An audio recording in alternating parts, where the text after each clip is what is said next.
Hello, good evening students. Let's try to understand the mechanism of epoxide ring opening student. Mechanism of epoxide ring opening, dear students. So here you see, dear students, what is happening. The arrow we drew above the ring opening with a strong nucleophile suggests an SN2 mechanism as the nucleophilic attack and the loss of living group ring opening happen at the same time, right? You keep in mind. So what is happening, student? This is the SN2.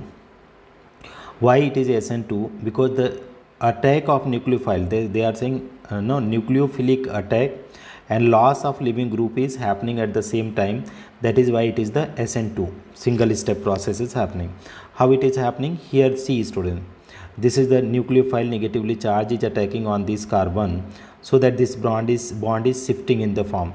So bond pair it become the lone pair here, and this is the nucleophile got added. So a ring opening reaction of an epoxide, right? Now here you see, student, on the other hand, when weak nucleophile is used in acidic condition, the nucleophilic attack occurred at the more substituted carbon, which is constituent of the SN1 mechanism. However, there is no carbocation formed before the nucleophilic attack, and therefore the mechanism thought to be somewhere in between SN1 and SN2. Here you see. Now better try to understand this one. Epoxide ring opening with weak nucleophile. How it is happening? These are mainly the HX acid which first protonated the epoxide, thus making it more reactive since the oxygen is now a better living group.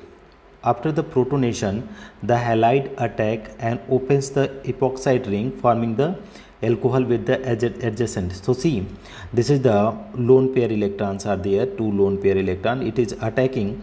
It is the, how it is attack. It is taking the proton, getting the protonated, and then after getting protonated, it is attacking on the more hindered carbon, student. So here is having the four groups are there, so it is attacking there, and this is getting the product is being formed, student, after the this rearrangement.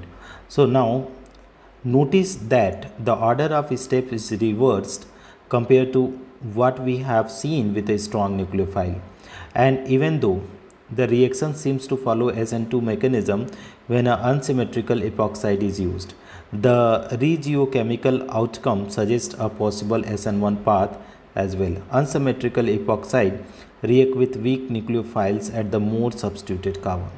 So this is all about the ring opening reaction of the epoxide, dear student. Thank you so much for watching. If you find this video helpful, please do a like and subscribe the channel, students.